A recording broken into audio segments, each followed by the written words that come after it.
शरीयत के बारे में ये जहन से बिल्कुल निकाल दो कि डूज एंड डोंट्स की लंबी चौड़ी फहरिस्त का नाम है शरीयत। ये करो और ये न करो, इसका नाम नहीं है शरीयत। शरीयत हमारे अंदर की फितरत की पुकार का नाम है। फितरत अल्लाह लती फतर अन्नास अलैहा। अब मैं तुम्हें एक वाक़या सुनाता हूँ। वाक़या सुनने में नींद नहीं आती, ऐसे ही बयान सुनने में मैं नहीं कर रहा हूँ। मैं तो आधा जुमला कह के रुक गया। आपने कहा है कि नींद आती है, आप जिम्मेदार हैं। मैं कहाँ हिम्मत कर सकता हूँ कानपुर के बहादुरों के बारे में कोई नेगेटिव बात कहने की। मुझे बहरहाल जिंदा सलामत वापस जाना है, और ये तो रास्ता भी नहीं है यहाँ से भागने का। आपने ऐसी जगह बिठाया है।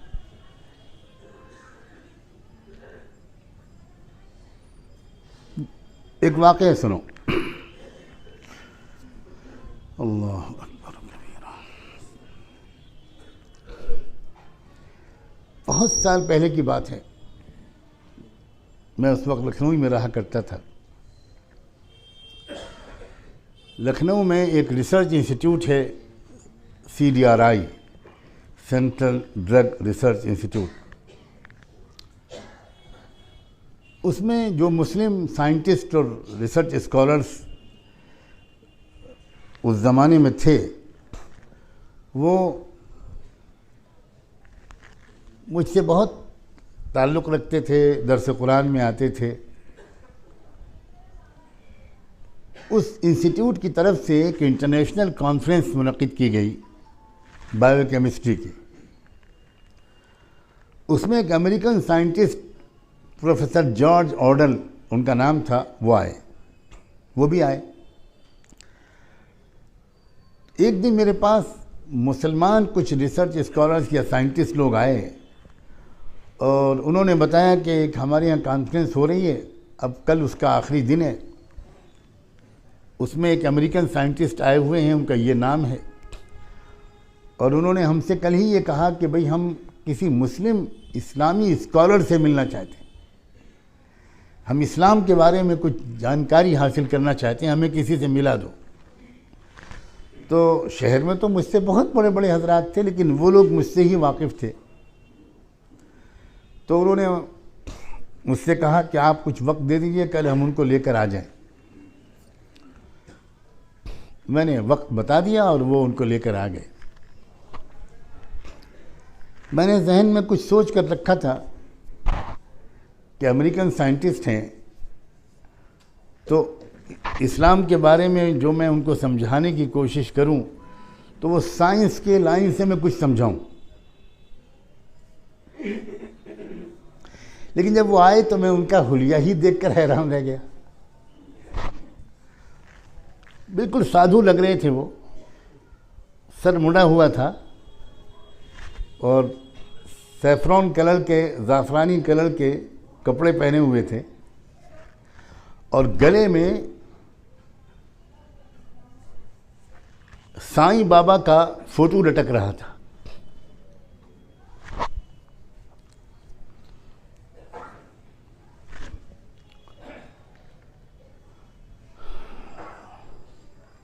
तो मैं तो देखकर चौंका कि भाई ये तो कुछ और ही मामला मालूम होता है। अब तो सेट हो गया ना, कम हो रही है आवाज़। अच्छा, बिस्मिल्लाह।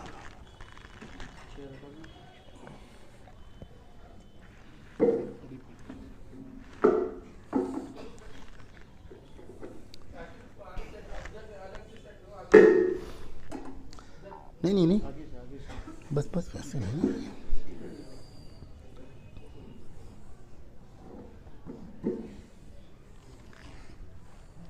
उसको टाइट कर दीजिए, टाइट कर दीजिए।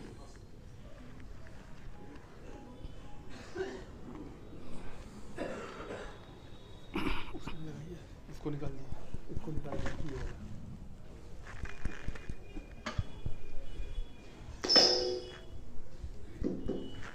जज़ाकुमुल्लाह। जब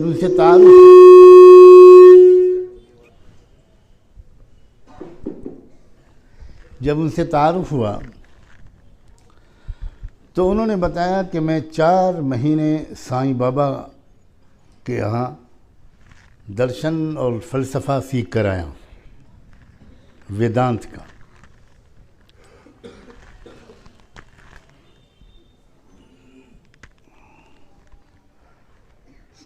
तो मैंने उनसे ये कहा कि आपने जो कुछ वहाँ सीखा हो 4 महीने में, पहले उसका खुलासा मुझे आप बताइए, तब मैं इस्लाम के बारे में आपसे बात करूँगा। तो उन्होंने ये कहा कि हमने जो कुछ वहाँ सीखा है और वो ये है कि जब तक इंसान अपनी इंस्टिंक्ट को, अपनी फितरत को 100% कुचल नहीं देगा, तब तक वो खुदा के करीब नहीं जा सकता, तब तक उसका निर्वाण नहीं हो सकता।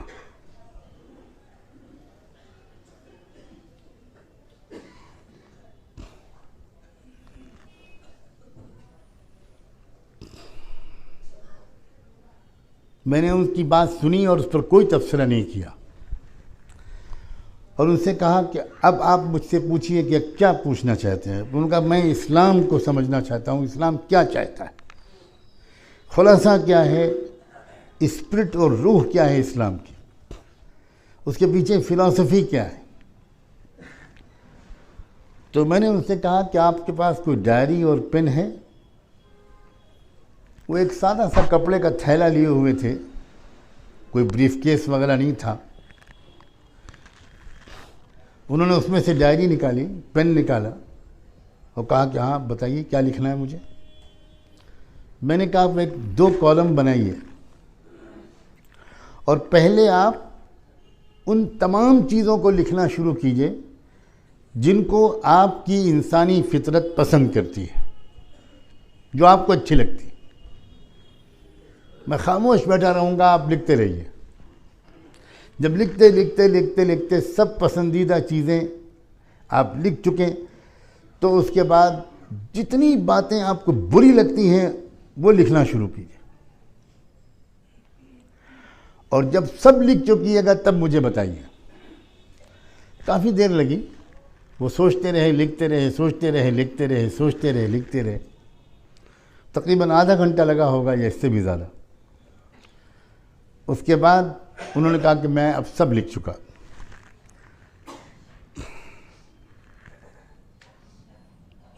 मैंने उनसे कहा कि अब आप जो कुछ भी आपने लिखा है एक एक चीज़ मुझे बताइए और मैं आपको बताऊंगा कि इस्लाम किस चीज़ को पसंद करता है, किस चीज़ को नापसंद करता है। अब आप उसी तरह उसमें टिक कर दिए या क्रॉस लगाइए, इस्लाम किस चीज़ को पसंद करता है। वो बोलते गए। मिसाल के तौर पर उन्होंने बोला वक्त की पाबंदी, जिसके बारे में उन्होंने लिखा था कि ये मेरी फितरत इसको पसंद करती है, ये मुझे अच्छा लगता है। वक्त की पाबंदी, वादे के पूरा करना, बड़ों की इज्जत करना, गरीबों की खिदमत करना, साफ़ सुथरा रहना वगैरह वगैरह बहुत चीज़ें लिखी उन्होंने।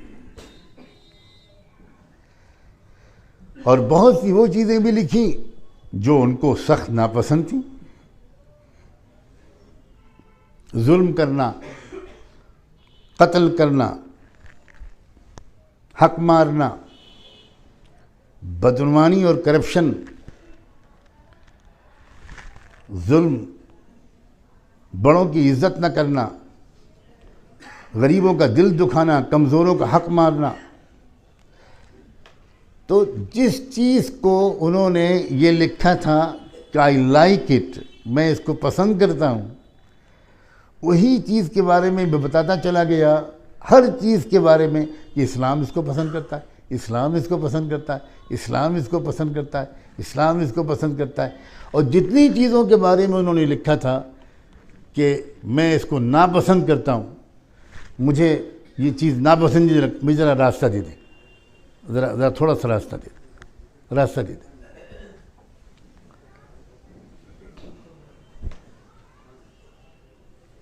ज़रा और आगे रास्ता दे दे।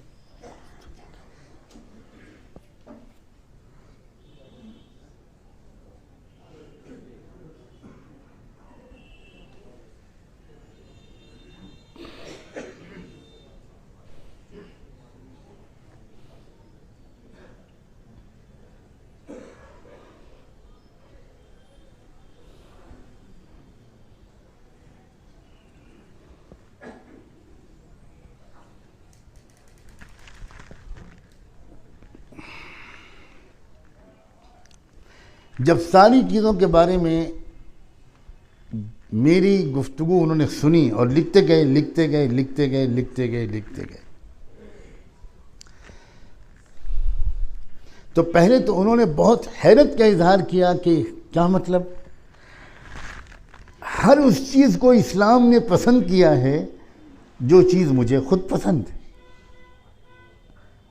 और हर चीज़ को इस्लाम ने मना किया है, नापसंद किया है, नाजायज़ करार दिया है, नापसंदीदा करार दिया है, जो मुझे पहले से नापसंद है।